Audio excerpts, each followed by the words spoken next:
Welcome everyone to Warrior Women in Business podcast, episode number 63. Today I have a really amazing guest. I'm very privileged to have her on with her busy schedule and all that she does. So today is a live doubleheader at Warrior Women in Business because it's Labor Day week, which means everything is fast and furious. So pay attention. As always, Warrior Women in Business brings female leaders across industry to the table to help educate and provide practical advice to women who are serious and really want to build strong careers, whether they are entrepreneurs, executives, or as everyone knows who knows Warrior Women in Business, women in the arts. So my name is Jasmine Sandler. A little bit of background to those of you that may be new to Warrior Women in Business. Warrior Women in Business is a subset of my main company, JS Media, which is a branding and digital marketing agency since 2006 with a mission of helping SMB companies or smaller and mid-sized companies and executives with the very concierge, personalized level of service. And Warrior Women in Business, our mission is really just what I said with Warrior Women in Business, the podcast, our events, everything that we do is really about doing it as a team, collaborating, bringing leaders to the table. If you've watched the recent podcast guests that I've had on, I'm just very fortunate. I had Kim Davis, Senior Executive VP at the National Hockey League, as one of my most recent guests, and she's doing tremendous things on social impact and diversity and inclusion. I'm minority embracement at the National Hockey League level. I had Julie Roman, former CMO at Ford. I mean, I've had amazing guests. And then the next thing I'd like to say before I get into today's guest is if you haven't been watching Warrior Women in Business, we had in episode 58, a 37-year Army General, Phyllis J. Wilson, on, and she's the president of the Women's Military Memorial in Arlington, Virginia. I personally, this is one of the reasons if I sound tired, I have had a whirlwind the last 2 weeks. Went down to meet Phyllis, went down to do a tour in Arlington. You have to go. It will blow you away. We put a little story up on our Facebook page today about the 3 million women that have served in the US military since the Revolutionary War. And we have a custom t-shirt that we've designed in tank top where proceeds of every sale of the tee or tank go to the renovation of the Women's Military Memorial. You can find that in the links and on our website and all those good things. But now to get into today's guest, episode 63, I am bringing Rhonda Wallen to Warrior Women in Business. And as you all know, all of our guests are really fantastic and they come from different angles, different industries, different backgrounds. And I think that's what makes this so unique and interesting.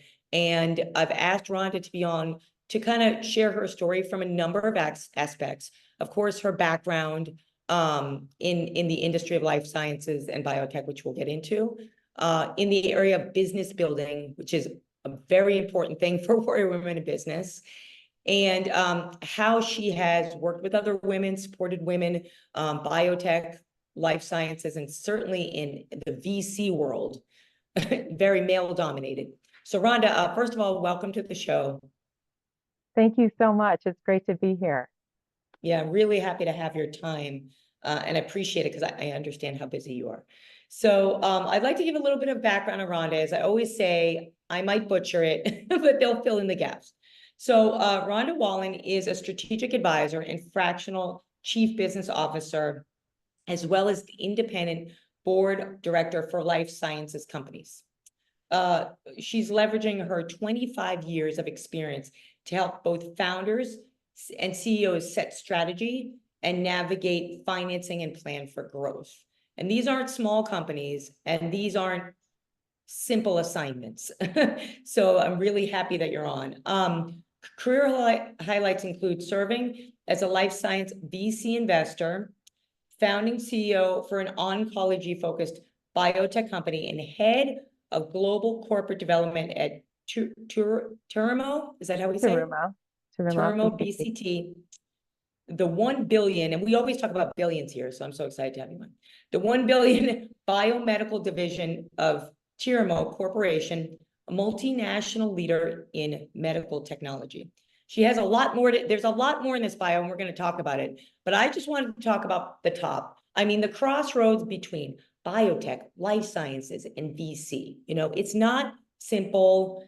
It's navigating the world of different industries, being the advisor, building yourself as someone that C-levels can trust, right, is not an easy feat. So I want to just start, if you don't mind, because I'm really hungry for this information. So, you're doing a lot today, but we always want to know a little bit about the background, how you got here, especially honestly, the VC world. A lot of people, like a lot of the clients that we serve and our audience members, they don't know too much about it. A lot of them have emerging businesses, some in healthcare, actually some in femtech, to be honest with you, but they don't really know how that world works, and how you became a trusted advisor in that space. So could you talk about that a little bit, Rhonda? Sure, of course. So my journey started because I wanted to be a scientist. I have one of those minds that really wants to know how things work. How do we work as human beings? How do people work? So that's what got me into biology and biotech. And then I realized I was doing work in the lab, and scientific progress is sometimes very, very slow, and I needed a faster pace. I went to the business space. And then making the transition was quite a learning experience, because that taught me what are all the parts and pieces that are necessary outside of the science to translate a body of scientific understanding into a new therapy for a patient. And so that's the learning that I had and the experiences that I had along the way, going from lab to business side to investing side. It was really a great it was a great pathway for me. And the reason I got into the investing side was because I had both the lab side and then after graduate school, the business. Very interesting. So on the lab side, so you came in on the lab side. Now, do you see, because, I certainly know a lot of people in healthcare. So do you see more women staying in the lab side and less in the business side? And where did you find, I just still have a question around this. Where did you find, and when did you find the business side? Like how did that happen? Yeah, so it happened when I was being recruited to be a PhD student at Stanford. And I really had to think. I mean, I was working in the lab at the time, and I was working with postdocs, and I saw people that were spending 8-10 hours a day in tissue culture, which is, small little rooms where you have petri dishes and you're pipetting and you're trying to get these cells to grow and putting them in incubators, and you're taking them out of the incubators, and you're treating with something, and then you're washing that something off, and then you're counting them. And, it's a process that's very, you have to be very methodical, but it's also kind of isolating. So I'm a person that I really need that interaction. And so I had to think, well, do I really want to spend the next 7 years of my life doing this? And the answer was no. And so I went out and I sought advice from different people that I knew were, a little more advanced than me in their careers. And I just sat them down, I took them to coffee, and I said, okay, tell me, what else can I do? Like, I want to get new therapies to patients. That's what inspires me. That's what drives me. And I got 3 answers. That you can get an MBA, you can get a PhD, which we already ruled that out, or you can go and try and get business experience someplace else, like go into the business world, even if it's not in biotech. So I ended up taking that third piece of advice. I went to Oracle Corporation and worked down the hall from Larry Ellison and did yoga with Mark Benioff, who, for those of you who don't know, started Salesforce. It's a huge, successful company. But anyway, that was and I was fortunate to be in the Bay Area at the time when you could kind of move around to these early tech companies as they were up and running. So I got some business experience, and then I understood, like, okay, now I understand all the different swim lanes, all the different functional areas that it's necessary to bring together to put a product onto the market. And then layer on top of that the regulatory piece, which I learned about a little bit later. But yeah, that's kind of how I made it out of the lab. And then ended up going back to grad school just for master's, but I got 2 masters. I got the MBA, which was the business side, and then I did advance my scientific training with a master's in biology as well. It's an incredible story. And it's a story that, when because, on the podcast and in the events, we bring in leaders, and one thread I find just on what you said and others, including my journey, is getting the real world experience when you need it at the crossroads, and also education.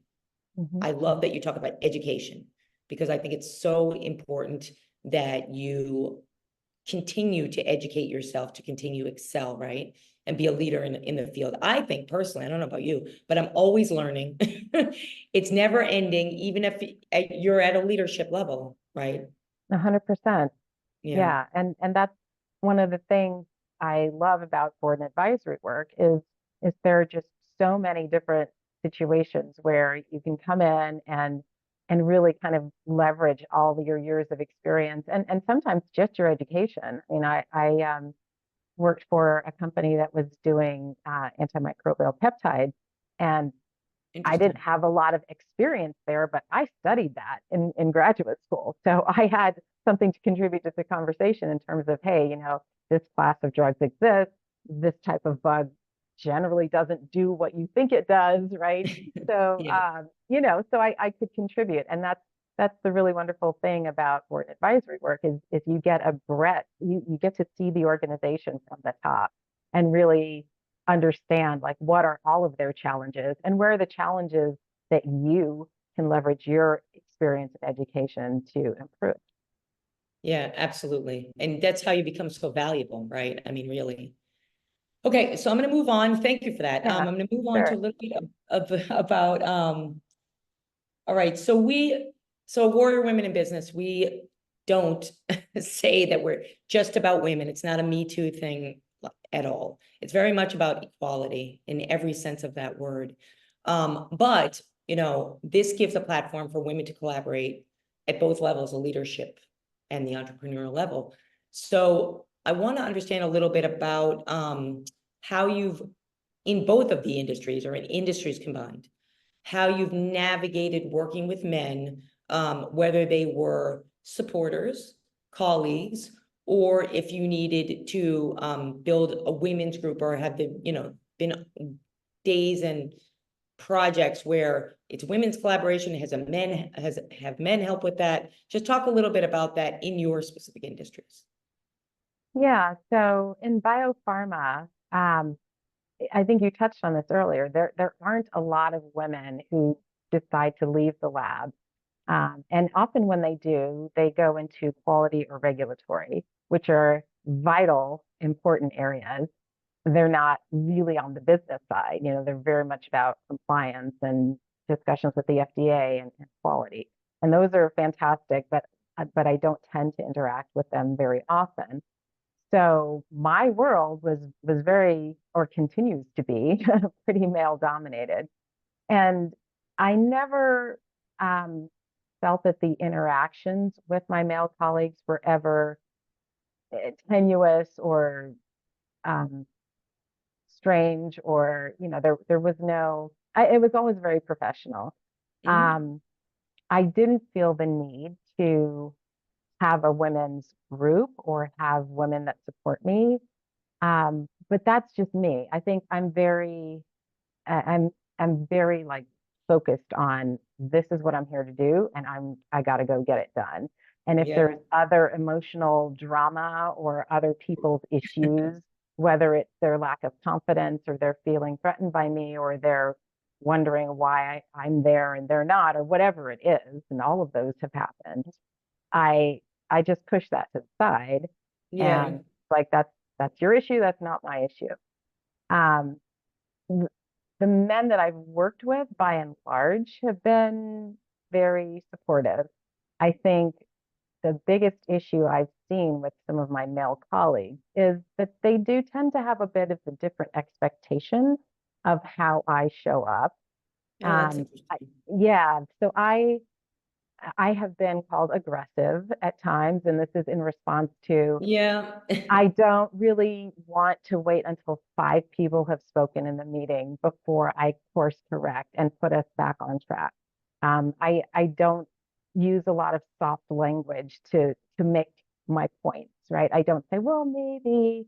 if you could maybe Yeah, you think don't seem like about, that or type of I, person, which is yeah, good. No, I but love but it. the expectation is that I should be, right? Or Right. if I'm not, then I'm aggressive, right? And Yeah. of course, men don't ever get that feedback. So I've had a couple of men sort of recognize that. Unfortunately, I haven't come across a lot of men who gave me that feedback, but there have been a few. And I have to say, they are older, they're a little older generation. Traditional. And yeah, Mhm. yeah. And so, um, yeah, I've been fortunate enough that I haven't had to deal with that extensively, but it's been there in every role. Well, it's interesting what you said because I get different answers from everyone. And what I like that you said is your approach is as a, correct me if I'm wrong, but what I'm hearing is your approach is as a person. I don't think that you go into a Yep, situation and see right. yourself as I'm the only woman in the room or one of few. It sounds to me like your attitude is honestly similar to my attitude, which is I'm a person, I have this experience. Like you said, I'm in there to do what I need to do. I have a job to do, right? And you have a job to do, but also you have that confidence. And Mhm. I think a lot of women, need, this is one of the reasons I want to do the podcast and get it to everyone, is because they get a little bit afraid or timid because of what you said, which I thought was interesting. You said that men expect the softness, and Mhm. I think they do. And so I love what you said. I think it really is about that. You exude that confidence, and Yeah, thank you. you can't, And no, you really, like, as soon as we turned on the camera, I said, all right, no problem here with this guest. She's confident, and it's what it takes, right? yeah, I yeah. mean, it really takes a confidence to be in a room of men or a room of other female leaders that might be, higher up the ladder than you, right? Yeah, 100%. I actually, as part of my remarks in a talk I gave last year to some women scientists, one of my analogies, or I guess it was actually an equation that I wrote, is that often for women, our competence is, greater than sign. Competence is greater than competence. Sorry, competence is greater than our confidence. And with men, you That sort is of true, reverse isn't the it? sign, right? That is, oh Their my God. their confidence is often much greater than their competence. That is the truest thing I've ever heard on this podcast. And But it so really, really is true. it's true. And so I said, you got to wake up every morning and look in the mirror and say, I've done X, Y, and Z. I Mhm. have A and B degrees.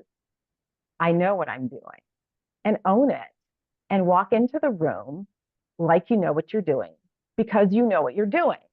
Right. Right, because you do know And what you're doing. yes. So that's the advice I give all the younger women that I speak to and have the opportunity to mentor. Well, I love it, and that was really great. Let's talk a little bit. I'm going to go to a different question now. So for those of you that don't know how Rhonda and I met, we met through it's such a long story, but one of my, I have to say, my favorite clients is on the board of this amazing organization in the biotech and life sciences industry that's really driving innovation and collaboration. Anyway, so he's on the board and he invited me to be involved with an event that's coming up in Chicago next week, called the first annual Biotech Economic Forum by the Just Society. And Rhonda is going to be a speaker there amongst all men. So I'm really excited for you. And if you wouldn't mind talking a little bit about how did that engagement come about? That's first of all. What are you hoping will come out of it, not just for you, but for those who will be attending? And what does that organization represent to you in your career? Okay, so let me take yeah, I guess I can take those in order, see if I remember them all. So the first Sorry. Yes. question, no, no, no. So how did I come to meet my contact there? I actually know independently probably 3 or 4 of the Just Society members. Um, they are a group of men who have really focused on how do we bring equity to biotech in particular. So, the biotech industry is pretty small. And when you look at people of color, it's much, much smaller. So there's only 1 degree or at most 2 of separation between those of us who are in the industry and also melanated. And so we knew of each other. So what they mean to me or how I identify with them, I think is just as a woman of color, we're automatically aligned. As one of their goals is to bring to highlight the need to allow or fund, if you will, more participation of people of color in the life sciences and in biotech in particular. That's absolutely one of my goals. It gets lonely out here, so it's always really wonderful to see other people that have similar lived experience to you also in your shoes. So it's really aligned with that. And you had a question in the middle, which was? So I asked you about what you hoped, because you're speaking on the panel. Yes. Oh, what you hope to achieve on the panel, what you hope to get out of the forum. Yeah. So we are coming together to have, I would say, foundational conversations about what we can change in the life science industry that will enable the funding of greater numbers of Black and brown scientists and entrepreneurs. And so one of the things I'll talk about on my panel is alternate sources of funding and, how do we generate some interest from the Black multi-billionaires, for example, or at least multi-billionaires. How do we help people understand that angel investing is as good an asset allocation as a Ferrari, maybe even better, right? How do we educate? Yeah, but you don't have to take that into the shop. Exactly. How do we educate that up and coming next generation of angel investors as we prepare to see a very large wealth transfer as the boomers are starting to pass and their kids, who are us largely, are starting to receive some of that wealth. What do we do with it, right? And how do we let people know that there are ways to participate in biotech and bringing new therapies to patients, either directly through doing a drug development company or indirectly through funding some of the massive numbers of life science tools that help you in the lab, that help you do these discoveries, and the AI and the computational tools that can really set some of the foundation for drug discovery efforts that other people might do. So there's ways to participate, but we do need more funding. So how do we get there? We get more people and more dollars behind it. Yeah. Well, I think it's going to be a great event, and I'm really excited to hear you on the panel and the others on the panel. And you're right, it's about collaboration, and they are all very good guys. And so it's nice that the embracement on all levels with what's going on. So wanted to learn a little bit more about what you do. We haven't really talked about that.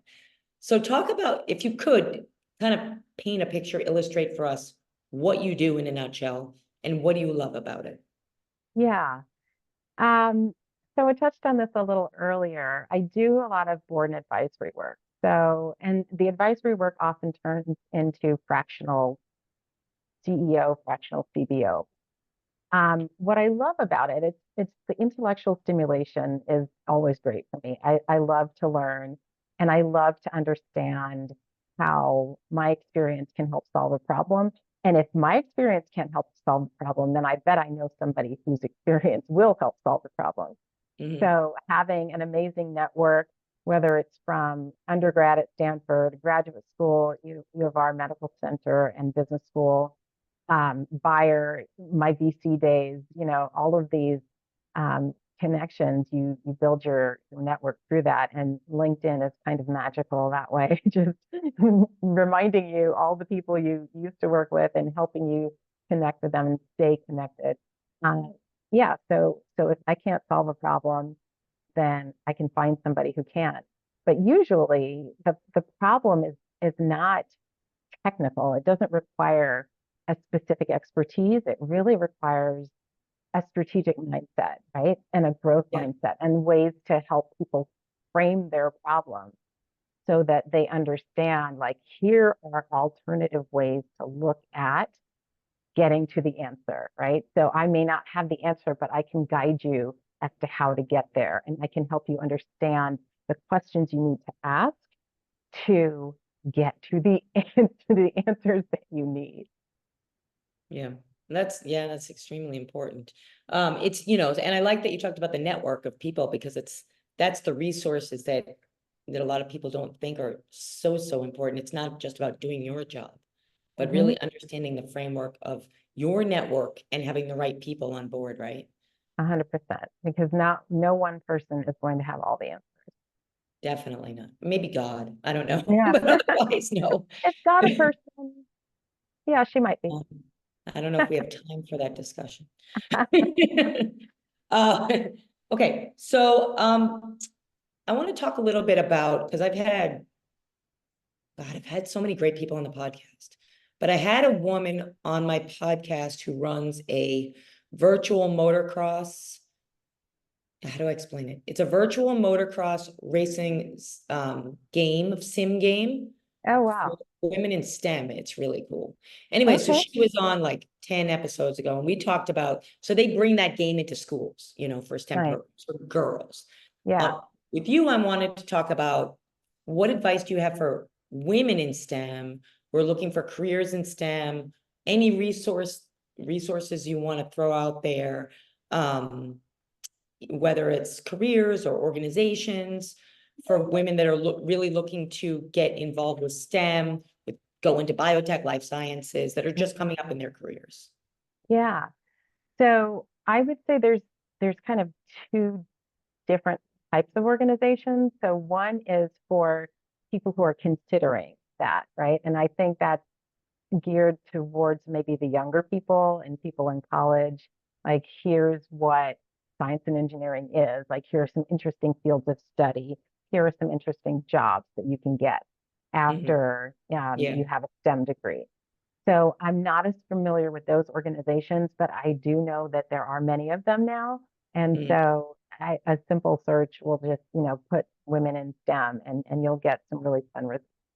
The second piece of that, for the professional organizations that can help you navigate a career in STEM, I think they get to be a little more specialized. So which aspect of STEM are you in, right? And for my field, there is a group called Women in Bio, and that is a national organization with chapters in every state. States like California have 2 or 3. And it's really about connecting women who are women scientists by and large. There are a lot of entrepreneurs in that group as well. And it's a learning community. So you can, post questions. They have events where it's virtual networking. They bring in experts from outside, like legal experts, like how do you form a company, or how do you protect your intellectual property, and what is it like to work, on the business side. And I've participated in many of those as well. So there are some great organizations out there, but as you advance in your career, you maybe want to look for one that there are so many that you can look for one that's your particular STE or M. Right, and exactly. I like that. Yeah. Yeah, that makes a lot of sense. Yeah, I know there's a lot, particularly in life sciences, that I've been involved with, networks, and I always encourage people when they're coming up in these careers to attend events, even if they're not, especially if they're like, to go back to your original story, you decided you want to go into the business realm, so you sought out a position in that. And I think the same with STEM, I see that, and it's learning is so important. Okay, we only have a couple of minutes left. So question I asked every guest. We don't know each other yet, but so when I reached out to you and I said, hey, I'd love for you to be on Warrior Women in Business, what came to mind? What do you think of the term? What do you think of the brand? Yeah. Well, I love it, but I did spend some time thinking about it because Good. warriors, like, warrior means that you are in combat all the time, right? And so I think there are definitely times in business where you feel that you are on the battlefield. Mm. Um, so I wanted to sort of temper that with, yes, you have to be fierce, but you can do this in a way that doesn't eat at your humanity or your femininity for that matter. You can be fierce. You can fight your battles as they come, but you can fight with your authentic. And that doesn't mean you're clawing and scratching and having to have the posture of the warrior woman on your poster, right? You don't always have to be that way. Um, it is tougher for us in business than men, but I think as long as we show up with our clear focused goals and our confidence built on our competence, then we can do it. So I like it. And I think we can I don't know, take the fierce piece as well as the show up as your authentic self. Yeah, no, I love that. And thank you for that. We talk a lot about what embodies a woman, and this sense, and I specifically what you've been talking about today, this confidence. It's and doing it, we talk about feminine strength, and not, like you said, not just the fierceness, but also just the natural, like you said, authentic self, but the natural power of a woman. And I think to tie that into what you've been talking about today is having that confidence and embracing our natural curiosity for learning, our natural collaboration, and I think our natural leadership, in my own opinion. So I really like what you had to say. So Thank you so much. you're welcome. So last question I have for you, because today is a double header. Okay. It's a little crazy day. So for those, I'm sure there's lots of women that would like to learn from you. Believe it or not, I've had a plethora of clients and women that have come to Warrior Women events that are in the life sciences industry. And a lot of them, to be truthful, that have come. That's why one of the first questions I asked you was about the lab, because a lot of them have come from like the lab environment that come to the events because they want to learn about business. And I'm like, oh, it's interesting. Yeah. Why are they at my event? So I think that there's a hunger there and an interest there, and I think women would love to learn from you. So that being said, are there ways that people can contact you that you're comfortable with? Sure. Just reach out to me on LinkedIn, and I have, yes, I've changed my settings in the spirit of open collaboration so that you don't have to put in my email.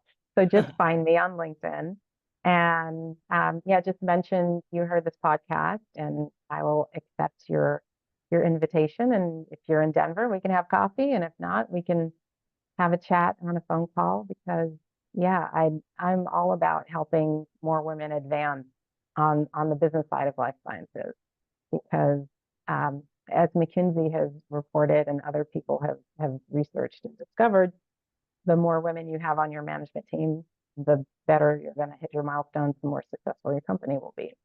So it's good for everyone to get more women out there.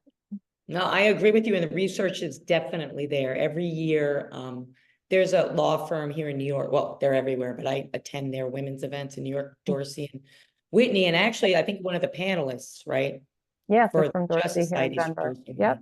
Yep. So they do a study every year, and I attend their events about showing marked success of more women on the boards, specifically in law. But I think it traverses across different industries. So I certainly agree. Absolutely.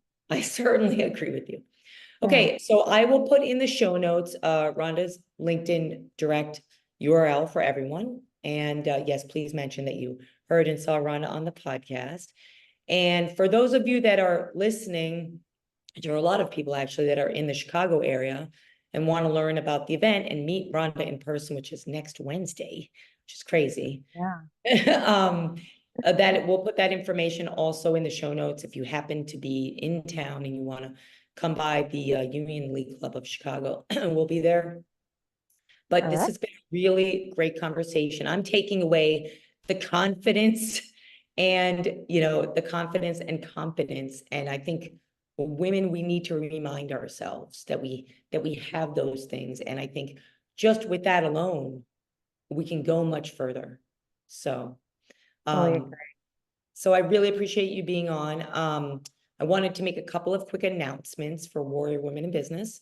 So we have our next guest coming up in just 15 minutes here, Deborah Rue, who is the Executive Director and CEO of Billion Strong, which provides support for women in disabilities. I myself have a disability and also support women, people with disabilities. I had a Grammy award-winning person, disabled person on my podcast, and she sang for us. So I'm really about supporting that.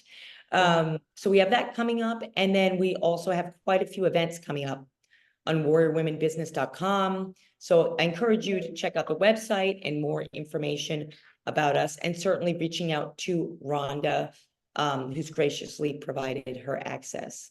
And again, my name is Jasmine Sandler. If anybody has any questions, reach out to me through Warrior Women in Business. Everything will be in the show notes.